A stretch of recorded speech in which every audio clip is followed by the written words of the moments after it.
السلام عليكم ورحمة الله وبركاته ودي سلام يا دمان أصحاب تلقى نقدر ونسمع من البوشكتان يسولبوا مقالكيجو ومركز يدين قاريبة مقالكم حندون يا إن كجاه الله ورد دقة وهذا الصدعي دولة أمريكا أي ور قاضي دلك فنزويلا اللي يرادو وحنا حل جان صعدة دقال لبض الدولة ودحية وعن مركزي وحبل إسكول حرير وحنا مركز دون يا إن مقال كان عينه بالكفرينه ومحي واحد دقال كان صعدة مركزي وصلك كوهايو maxaa sababay in dawladda Mareykanku ay xilligan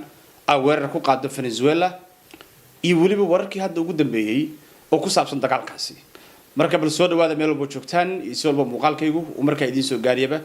waa 3 January 2026 waan markii ugu horeysay oo maanta hawada ku kulmay haddii aan bilaabo dawladda Mareykanka ayaa weerar ku qaaday dalka Venezuela la yiraahdo oo ka tirsan qaaradda South America dalkan Venezuela waa dal aan aad uga fogay dalka Mareykanka waliba markii laga hadlayo dhankan South ka ah ama gobolka Florida oo kale markii la joogo si aad ah ayuu Mareykanka ugu dhow yahay waxa sidoo kale u dhow jasiirado badan oo ay dawladda Mareykanku ku leedahay meeshaasi weerarkan ayaa wuxuu ku bilowday duqeymo dhanka cirka ah oo dawladda Mareykanku ay ku beegsanayso meelaha muhiimka u ah dawladda Venezuela waxa ilaa hadda la xaqiijiyay in dawladda Mareykanku ay weerartay aeroboorka magaalada caasimadda ah guriga uu leeyahay wasiirka difaaca ee dalkaasi saldhigyada ciidanka qaar kamid ah iyo waliba meelo kale oo muhiim ah oo ka tirsan caasimadda dalkaasi Venezuela marka gantaalo laga soo ridayo diyaaradaha noocyada kala duwan ee dawladda Mareykanku ay leedahay oo ah nooca dagaalka ayaa si ba'an dalkaasi u duqeynaya saacadii hadda la soo dhaafay dhanka dawladda Venezuela markii la fiiriyo waxaynu arkaynaa saacadii hadda la soo dhaafay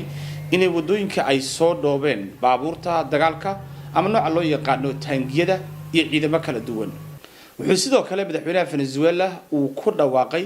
inuu dalku ku jiro xaalad emergency ah maadaama duulaan lagu soo qaaday haddaba dagaalkani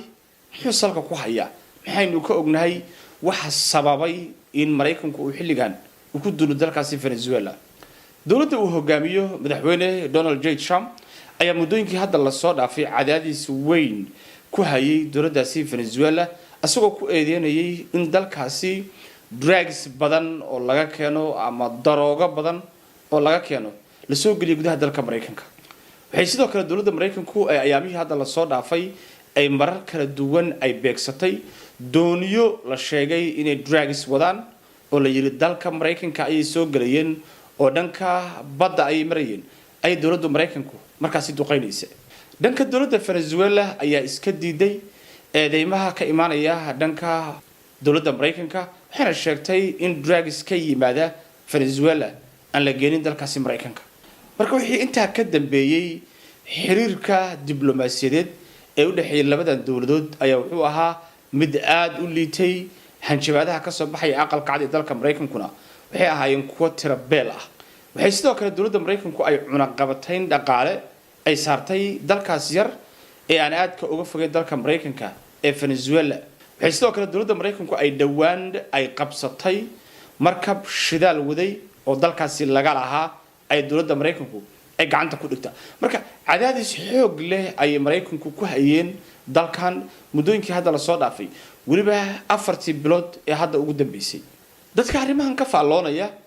ee aad ka uga warhaya khilaafka u dhaxeeya Mareykanka iyo Venezuela ayaa maalmihii hadda la soo dhaafay waxay sheegayeen in khilaafka labadan dawladood u dhaxeeya uu yahay mid ka shisheeya drugs dalka la soo gelinayo maandooriye iyo arrimahaasi laakiin ay jiraan waxyaalo kale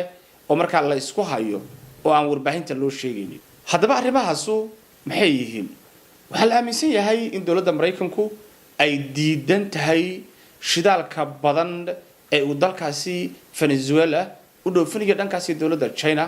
maadaama China iyo Mareykanku ay hadda si adag isku hayaan marka laga hadlayo dhanka dhaqaalaha iyo dhanka siyaasadda isla markaana ay yihiin labada dawladood ee dunida ugu quwadda weyn dalkan Venezuela waa dal aad iyo aad qani ugu ah soo saarista shidaalka 80% shidaalka uu dalkan yar uu soo saarana waxa la geeyaa dhankaas iyo dawladda China oo China ayaa markaasi ka iibsata marka Mareykanku wuxuu doonayay in Venezuela ay u dhagan nuglaato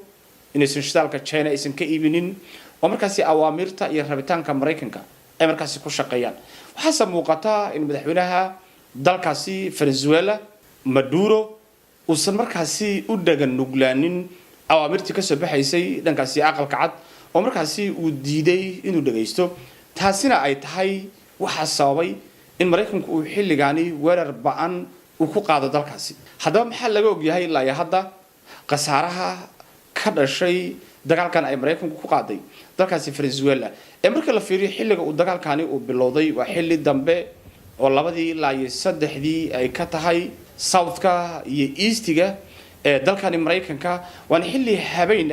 markii la fiiriyo xilliga uu dagaalkani uu bilowday ilaa hadda inta la og yahayna waa in dawladda Mareykanku ay bartilmaameedsanayso meelaha muhiimka ah ee dalkaasi muhiimka ah sida airportka sida madaxtooyada sida saldhigyada ciidanka sida wasaaradaha qaar badan oo kamid ah iyo meelahaasi ay dawladda Mareykanku ay bartilmaameedsanaysaa marka lama ogaan karayo qasaaraha rasmiga ah ee ka dhashay weerarkan waxa sidoo kale ka dhax muuqanaya weerarkan in dalkan Venezuela la yiraahdo uusan ahayn dal awood fiican oo ciidan leh wali markii laga hadlayo dhanka cirka waayo markii la fiiriyo diyaaradaha duqeynaya waa diyaarad joog hoose ku socda ayaa duqeynaya ilaa haddana ma muuqato iska caabin dhanka cirka ah oo ka imaanaysa dawladda Venezuela marka dalkan wuxuu u muuqdaa dal dabcan hore loo sahansaday ciidan ciro fiican aan lahayn Mareykanku uu hore u cunaqabateeyay marka awoodiisu ay iska kooban tahay taasina ay tahay sababta in xilligan lagu duulo markaasi sababaysa marka waa habeen lama garan karayo qasaaraha rasmiga ah ee dagaalkan ka dhashay laakiin markuu waagu bariyo ayaa la kala ogaan doonaa qasaaraha rasmiga ah ee dagaalkan ka dhasha iyo waliba inta dagaalkan uu sii socon karayo marka balintaas muuqaalkan kusoo koobina wixii dambe oo ka soo bax dagaalkan muuqaaladeena dambe ayaynu ku fiirin doonaa assalamu alaykum warahmatullahi ta'ala wa barakatuh